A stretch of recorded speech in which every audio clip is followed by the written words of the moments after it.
Principal 340B Compliance Advisor with Virtue 340B. Welcome to the show. If you are joining us again, you've joined us in the past, welcome back. If this is your first time joining the show, I'm super glad to have you. I hope you enjoy it. I just figured I'd jump on quick. It's Friday, April 3rd, Good Friday. And I just thought I would jump on and talk about a couple things that happened this week, because as is most weeks lately in the 340B world, it's been a bit eventful. Starting on Wednesday with the big news that what appears to be a nationwide issue with Eli Lilly 340B pricing for Eli Lilly products. Coincidentally or not, on April Fool's Day, everyone lost access to 340B products for Eli Lilly products. And as far as I know, it hasn't been reinstated. So initially, everyone was worried, is this part of Eli Lilly taking action in response to their new data submission policy? As we've talked about before, that's something that was introduced in January. The start date was February 1st, and covered entities now are expected to submit all of the data that's associated with 340B purchases by 340B covered entities, submit it to 340B ESP. This is for all settings. We have become accustomed to submitting data for contract pharmacy prescriptions, but this is for entity-owned pharmacy prescriptions, anything that's administered within your facility. All of those transactions are expected to be submitted to 340B ESP within 45 days of dispense or administration. So, mid-March, we reached that 45-day mark for the initial transaction starting February 1st. So it's been a hot topic of what's going to happen if covered entities have not been submitting data.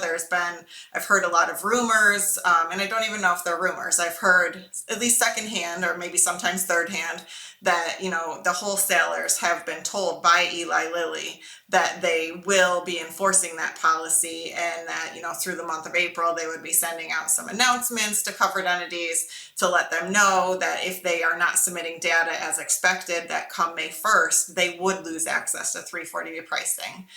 If you've read the policy, I believe it said that, not abiding by the policy may lead to loss of 340B pricing. So there was some speculation on whether or not, if Eli Lilly truly would take some enforcement actions as a result of that policy. So, that was already a hot topic. That's something that was being discussed. And then all of a sudden, everybody finds that they've lost access to Eli Lilly's 340B products.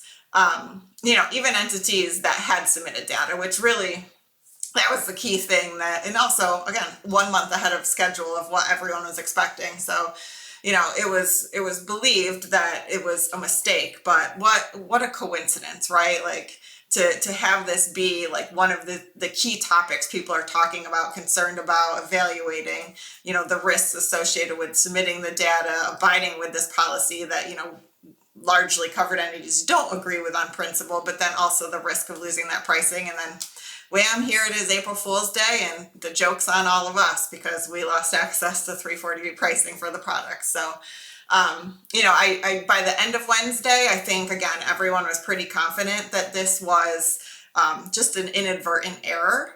And then that was confirmed yesterday, Thursday, that this was an issue. This was not Eli Lilly purposefully taking away access to 340B pricing, and they're working to correct the issue. I'm hearing, again, kind of second and third hand that that's the case. And also that any purchases that occurred at full price while this pricing was not available will be credit and rebuild, so that covered entities will be made whole for these purchases. And I guess just a little bit more for those of you not, involved in all of this on a daily basis, is that, April 1st was the start of a quarter. That's when new pricing does go into effect, when new price catalogs are normally loaded and provided to the wholesalers. So, that all tracks, right? That this is what happened. But certainly still an ongoing issue that we're interested to see, when pricing is restored, and ideally that, those credit and rebills are put in place very quickly. So there's that. And then, if that wasn't enough for the week, yesterday, 340B report story comes out and shares that, breaking news, a court in DC found in favor of Premier, the GPO, that had brought a case against HRSA, for their enforcement of the GPO prohibition policy that started in 2013. So GPO prohibition, we've talked about this, and probably most people listening mostly know what that means, but that's kind of one of the core compliance requirements of the 340B program, only for select covered entities. So DISH hospitals, freestanding children's hospitals, and freestanding cancer hospitals are all subject to GPO prohibition, which means that you cannot, in an outpatient setting, you can use 340B drug for your outpatients, or if they are not qualifying outpatients, or for whatever reason you can't use 340B drug, then you need to use drug purchased at wholesale acquisition cost, which is full price. You cannot use drug that is purchased at GPO contracted pricing, which GPO stands for Group Purchasing Organization, and that's generally how hospitals or other covered entities are able to, kind of participate in these group purchasing arrangements that allow them to get different discounts outside of the 340B program.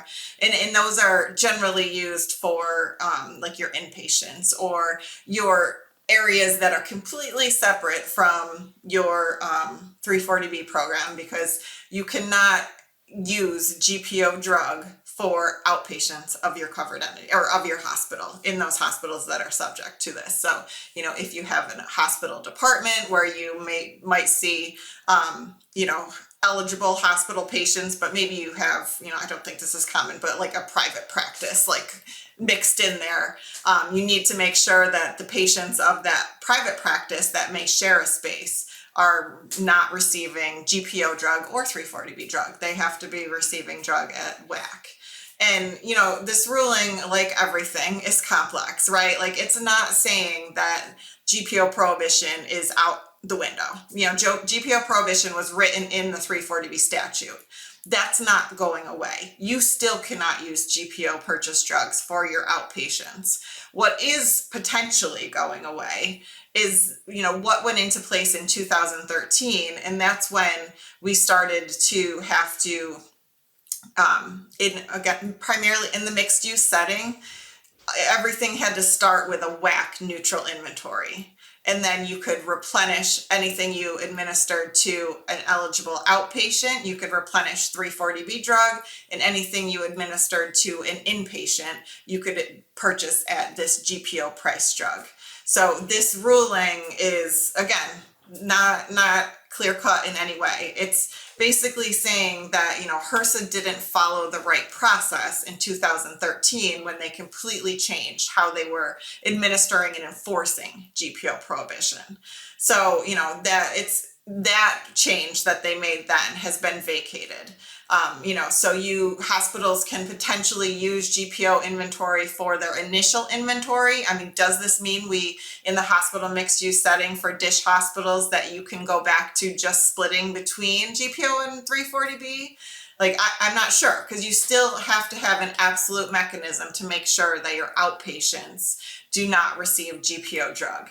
HRSA certainly has the right to appeal this or issue some new rule or new guidance. I don't think that any of us should be changing our practices just based on what we learned this week. We need to wait and see how this plays out.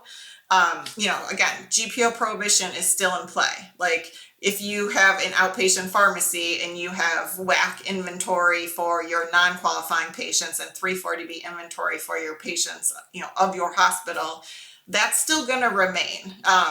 When this first came out, it's like craziness. Like, we all, myself included, were like, oh my God, like, what does this mean? This is a huge deal.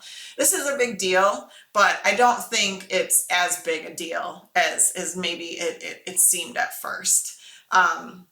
So, we still have to, we need to be mindful. Let's understand the details. How does this really get applied?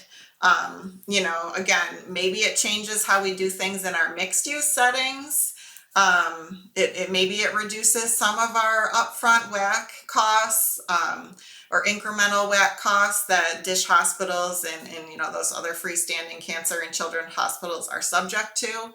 But it's not going to drastically change how we do things. At least that's what I'm thinking right now. Again, we need to see how this plays out.